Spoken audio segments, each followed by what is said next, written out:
So David, when did I meet you? And I don't remember it.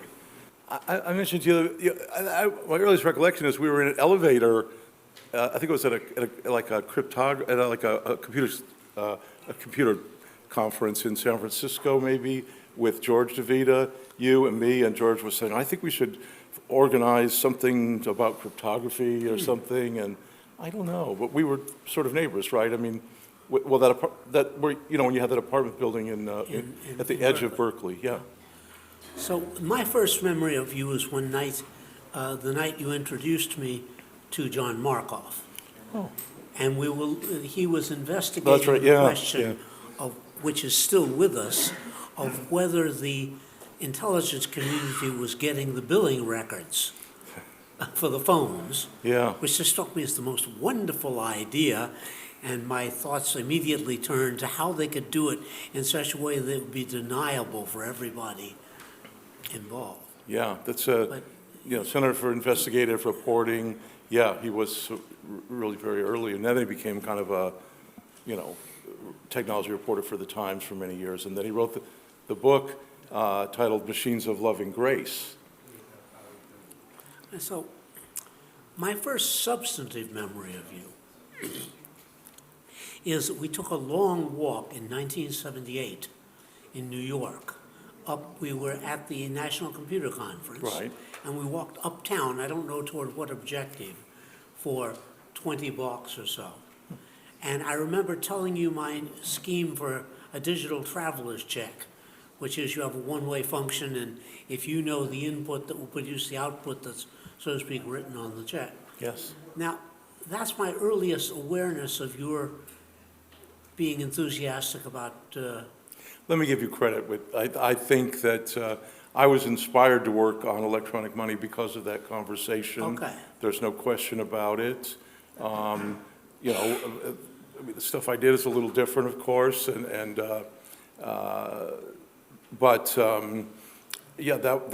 right. And I'd like to ask you if you remember. I know you probably don't exactly, but what motivated you, and the kind of things that motivated me in those days, to work on stuff to protect people from kind of the government. I mean, that's really what we were about in those days, the two of us, and that's what inspired our work in this field. No, I unquestionably had a very decentralized view of things. And in particular, my view of a secure phone call is that no third party in the world could possibly discover what was being carried in the call. Yes, and a lot of fundamental requirements for things, I've heard only from you, and they're inspiring. I think sometimes it's hard to meet, but tells you the right direction at least. Yeah. So at any event, you went on. Describe how you went on from there that eventually led to DigiCash. Oh boy, well that's a long story, but. I have 18 minutes left. But, around in those days, we were talking about, female reporters who understood tech, and there was a woman named Gina Colada, and I think nobody remembers her well, a catchy name, wrote for Science Magazine, and she reported, and you can see it on my website, chaum.com, that the NSA, the new director, had sent these letters to ACM and IEEE saying, you can't have conferences, you can't even have sessions on cryptography. In effect, it's board classified, and if you do, we're going to throw the full weight of the federal government at you, so don't even think about it. And being a graduate student at Berkeley at the time, and inspired by, seeing what cryptography could do to protect people and society from centralized power, because I had some early results, and I knew that the world was going to be fully digital in those days. I just couldn't see stopping work on cryptography because it's the only way to build any kind of structures in the digital world that protect people. And so I sat in my little apartment next to Berkeley campus with my girlfriend, and we, addressed these envelopes that we had, put some invitations that were printed at the place that printed the Berkeley Free Press, and I set this all up without ever using the phone. And so we dropped them in the mailbox and organized this Crypto 82 conference, which, should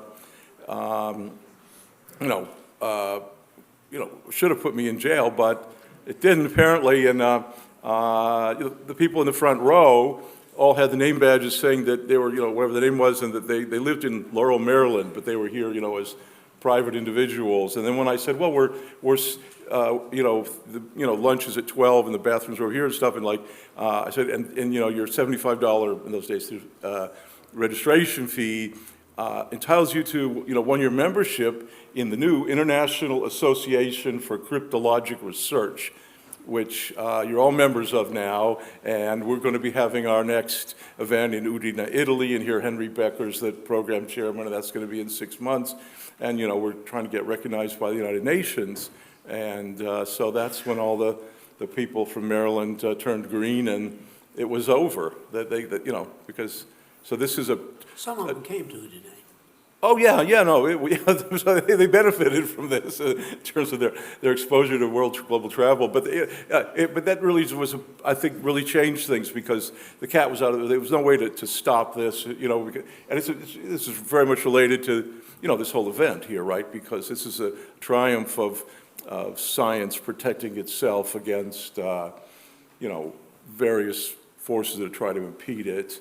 And, yeah. You mentioned the ISCR, and you Yes, remind sir. me of a question I've long had. Oh. Are you as pissed off as I am that you're not member number 1 and I'm not member number 2?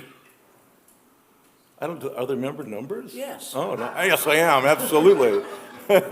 I founded it, but I kind of like Satoshi Nakamoto ducked out, and I wasn't Dorothy Denning, who was kind of, more on the working for the government side, but she was an academic, agreed to be president. I mean, all these, it was all set up in advance, just by personal meetings. So I'd lined up an officer slate and everything, and launched it. Yeah. So, it publishes now 2 giant journals. We have 3 flagship conferences every year around the world, and then half a dozen workshops or so. Yeah. Depends. Yeah. So it is the organization for cryptography globally, and it's done, I think, a tremendous amount to create a whole field, which was going to be suppressed as born classified.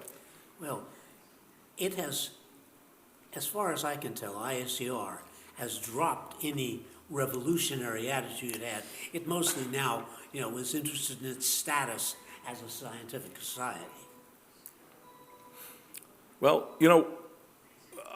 I published something about electronic money called Offline Cash with 2 people that have a funny name, Amos Fiat, and the other co-author was Moni Naor. Now, Well, yeah, but so Fiat and Naor and Moni. And anyways, and we did all that work at the Cafe Med, where Whitfield used to drive in from the peninsula, like every morning. You'd get there at, 6 and sit at the table and yak for several hours. This is just an amazing hub. But right next door to the Med, was the Forum formerly, and that's where Thomas Kuhn wrote The Structure of Scientific Revolutions, which is, okay, there's a whole aspect to our endeavor that's maybe not really ideal, but I think things are really opening up with open access journals and whatnot. Yeah. so let's go back to DigiCash. Right. As a concept and as a business, and sort of trace, it sort of, I remember you wrote a lot of papers on very elaborate signature-based ways in which you could authenticate things without anybody revealing identities. Right. And ultimately, as far as I know, this appeared as the DigiCash business. Right. And how did that go? I mean, it's gone away now, right? Yeah. Well, that's right. So the digital cash idea that I presented at that first cryptography conference that I organized, it wasn't the first conference I could talk about, it was the first for the ICR, launch of ICR, had the unconditional information theoretic privacy, so certainly quantum secure privacy, and the Scientific American article that followed, and there was also an article that was also on the cover of the CACM, which was the premier journal of computer science at the time. It, both by invitation, was showed that sort of a generalization of that electronic money was this, what I call the credential mechanism, which is now what people think of as like what you could prove with zero knowledge. That's a longer story, but so I was sort of minding my own business after that, running was one of the top, we published more papers than anyone else. Our competitor was MIT, and I say we beat them out 6 years in a row, but according, they had a lot more. We saw the Center of Mathematics and Computer Science in the Netherlands. And anyways, the Dutch government came to me and said, we're going to have road pricing because the highways are getting too crowded here in Holland. But if we track who's going on the highway to send them bills or something like that, the people won't put those stickers on their car, and we'll basically have a revolution on our hands because they'll just start ignoring all the laws. This was what the government of the Netherlands told me, and so they said, David, we really need you to find a way for people to pay for road toll usage where they can be sure that we can't track them, and they'd come to the right place. Because I'd recently given, real quick, I should say, like an invited talk down at the Eindhoven University for the university campus-wide talk kind of thing, general purpose, and but there was a group of young students who kind of helped, were organizing these seminars, invited me down there, and I met, and they were all friends. And they were members of what was called the Young Scientists Club. So there was all the engineers, from Philips gave the extra old equipment to this, and the kids worked in this. They could do all this fun science stuff.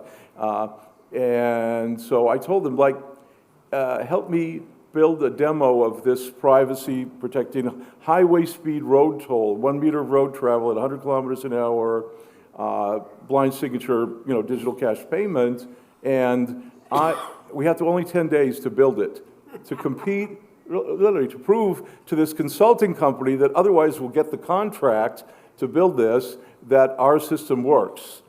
And I said, if you can do it, I'll send you, it was like 8 guys and your girlfriends for 2 weeks to Epcot, Disney World. That was like their dream, these nerds from, it was a great group.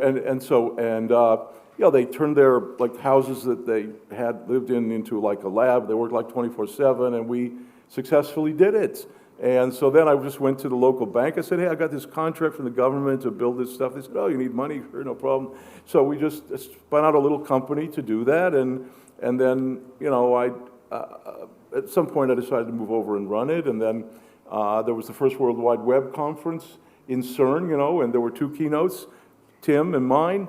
And mine was first. And I sent an eCash payment from Switzerland to the Netherlands, over a web browser or whatever, and that was, reported globally.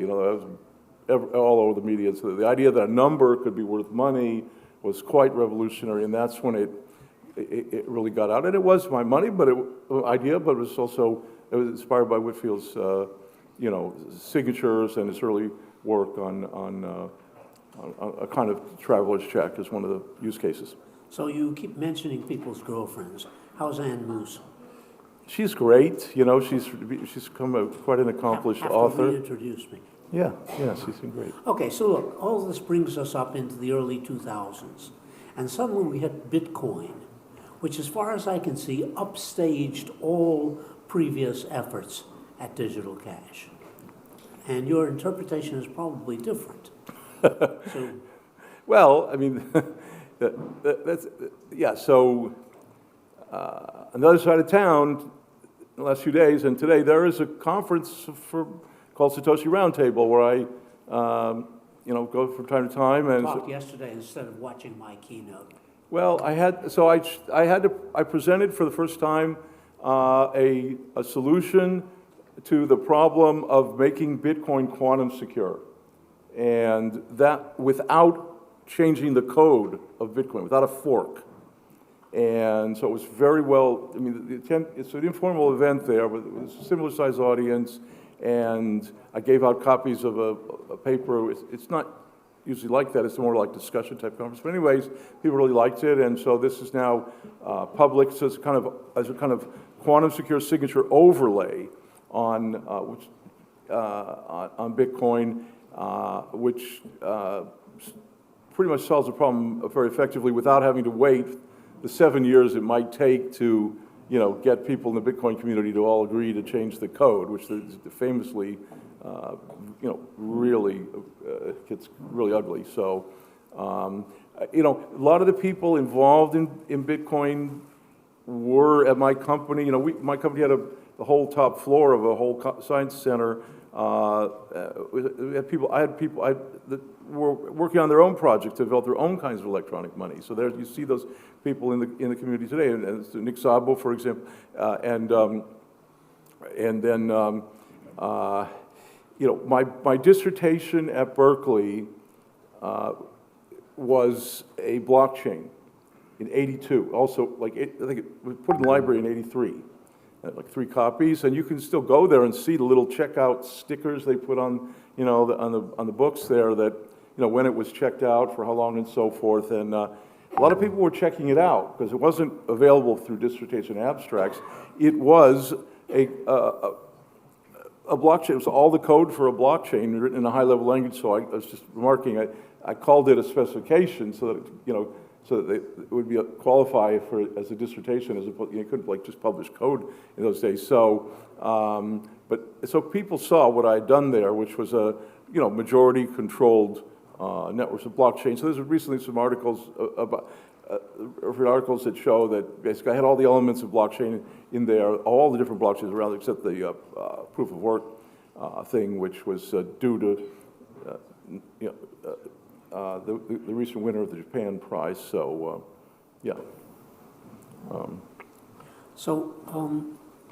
Now I'm when you mentioned making Bitcoin quantum secure, yes, my first thought was, well, that's trivial. You just plug in the new standard algorithms, et cetera, and then you find, oh, you have to avoid a fork, yeah. which is very important in these things involving so much money. Well, it's the reason, there's a guy named Roger Ver who I know a bit, and he's backed a lot of people. He's recently, got his get out of jail free card from, and I say so, he's facing a 10-year prison sentence for, being what they call Bitcoin Jesus. He published a book, it was a nearly 400-page, day-by-day account of how he suffered unfair treatment from the Bitcoin community when he tried to increase the block size. And, and he's a tough guy. He's a jiu-jitsu champion, and all this stuff. And it really took a toll on him. And this took years, this war took years and years. And the ironic thing to me is that in the end, even though the big miners agreed, the war was over, many of them didn't actually implement the agreed solution. And so in the end, it didn't amount to much. So no one in the Bitcoin community feels like, you can get everyone to agree to make a change that's in our benefit.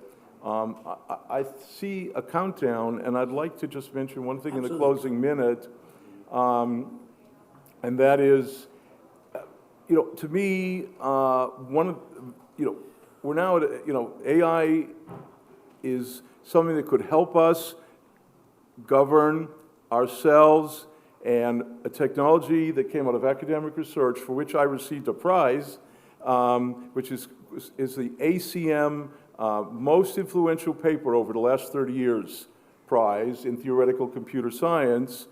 It's given by the editors, the program chairmen for the Fox conference over the last 30 years. They all had to decide what was the most influential. The first time they gave it to my paper on multi-party computation. And multi-party computation, which is also quantum resistant, is the very fundamental theorem. We've proved it constructively and tight way that, if you have a majority of honest people, then participants, then without any other assumptions, or just statistically, information theoretically, we showed how you could prove that an agreed algorithm was being conducted with secrets that don't leak out, that it had access to from every participant, and that its results were correct, and that it never revealed information improperly. And so this might, instead of the Turing thesis, this is the Chaum thesis is that this proves that any information theory, any information security problem can be solved in principle, so long as that problem makes sense, is self-consistent. You've counted down. Thank you very much. Thank you, Wiz, for everything. Well, I can't thank you enough.